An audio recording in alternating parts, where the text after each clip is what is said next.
चलिए आज बात करते हैं एक बड़े ही दिलचस्प टॉपिक पर। एक ऐसा टॉपिक जहां हजारों साल पुरानी समझ और आज की मॉडर्न साइंस एक ही जगह आकर मिलते हैं। इस सब की शुरुआत हुई एक जाने माने सेलिब्रिटी के सोशल मीडिया पोस्ट से, और इस एक पोस्ट ने, आप कह सकते हैं, इंटरनेट पर एक जबरदस्त बहस छेड़ दी। और यहीं से एक बहुत जरूरी सवाल खड़ा हुआ कि आखिर ये ऑटोफेजी है क्या, और हमारी हेल्थ, खासकर कैंसर जैसी गंभीर बीमारियों में इसका असली रोल क्या है।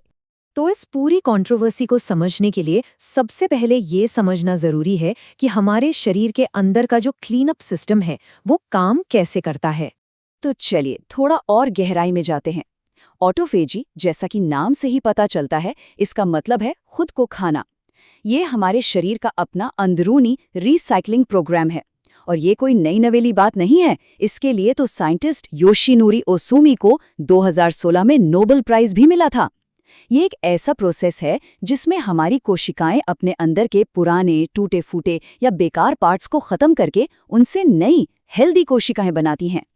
तो सवाल ये है कि ये ऑटोफेजी चालू कैसे होती है? इसका सबसे जबरदस्त ट्रिगर है फास्टिंग या उपवास।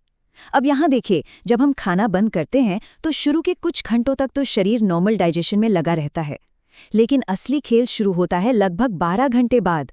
तब जाकर बॉडी में एक स्विच ऑन होता है और ये सेल्यूलर क्लीनिंग यानी ऑटोफेजी शुरू हो जाती है। और जैसे जैसे ये टाइम 16 से 24 घंटे की तरफ बढ़ता है, ये प्रोसेस अपने पीक पर पहुंच जाता है। अब ये जो सेल्यूलर क्लीनिंग की बात है, ये सुनने में तो एकदम मॉडर्न साइंस लगती है ना? लेकिन क्या हो अगर हम कहें कि इससे मिलता जुलता एक आइडिया हजारों साल पहले से मौजूद था।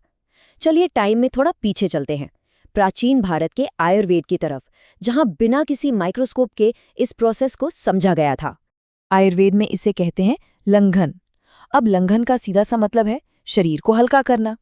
ये एक ऐसी थेरेपी है जिसका मकसद शरीर में जमा हुए टॉक्सिन्स या आम को निकालकर उसे अंदर से साफ करना है। और हाँ, लंघन का मतलब सिर्फ भूखे रहना नहीं है। इसमें तो 10 अलग अलग तरीके बताए गए हैं जो शरीर को साफ करने में मदद करते हैं। लेकिन आज हमारी बातचीत के लिए जो सबसे जरूरी हैं वो हैं 2, उपवास और व्यायाम। और बस यहीं पर कहानी बहुत इंटरेस्टिंग हो जाती है। यहीं पर हजारों साल पुरानी समझ और आज की लेटेस्ट साइंस एक साथ आ खड़ी होती है। चलिए देखते हैं कैसे। आयुर्वेद में एक सिद्धांत है धातु पोषण न्याय। ये कहता है कि जब शरीर को बाहर से खाना नहीं मिलता तो शरीर की अग्नि यानी पाचन शक्ति शरीर के ही अंदर मौजूद एक्स्ट्रा या कमजोर टिश्यूज को खाकर एनर्जी बनाती है। अब जरा इसकी तुलना मॉडर्न साइंस की सेल्यूलर रिसाइकलिंग से कीजिए। जब हम फास्ट करते हैं तो हमारे सेल्स भी तो यही करते हैं। वो अपने अंदर के खराब हिस्सों को तोड़कर उनसे एनर्जी बनाते हैं। सोचिए, कॉन्सेप्ट बिल्कुल वही है, खुद को खाकर जिंदा रहना और खुद को रिपेयर करना। तो ये कनेक्शन बिल्कुल साफ है ना? आयुर्वेद का उपवास आज की साइंस में कैलोरी रिस्ट्रिक्शन कहलाता है। ठीक वैसे ही आयुर्वेद का व्यायाम आज की साइंस के हिसाब से मेटाबॉलिक स्ट्रेस पैदा करता है, जो ऑटोफेजी का एक और जाना माना ट्रिगर है। कमाल की बात है कि हमारे पूर्वजों ने जिसे अनुभव से समझा था, आज साइंस उसे मॉलिक्यूलर लेवल पर कंफर्म कर रहा है। तो इतनी सारी समानताओं के बाद भी ये समझना बहुत जरूरी है कि इन चीजों का सही रोल क्या है। और यही बात हमें वापस उस बहस पर ले आती है जहां से हमने शुरू किया था। लेकिन, और ये एक बहुत बड़ा लेकिन है, कैंसर के मामले में ऑटोफेजी एक दो-धारी तलवार बन जाती है। एक तरफ तो ये डैमेज्ड सेल्स को खत्म करके हमें बचा सकती है, लेकिन दूसरी तरफ अगर कैंसर हो चुका है तो यही ऑटोफेजी कैंसर सेल्स को और मजबूत बना सकती है। कीमोथेरेपी जैसे ट्रीटमेंट के स्ट्रेस से बचने के लिए कैंसर सेल्स इसी प्रोसेस का इस्तेमाल करते हैं।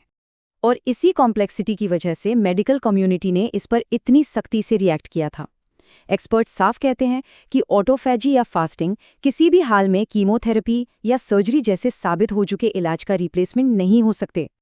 तो इन दोनों के बीच का फर्क समझना, समझ लीजिए, सबसे ज्यादा जरूरी है। एक तरफ है सपोर्टिव वेलनेस, जैसे अच्छी डाइट, एक्सरसाइज। इसका काम है आपकी ओवरऑल हेल्थ को अच्छा रखना, ट्रीटमेंट में बॉडी को सपोर्ट करना।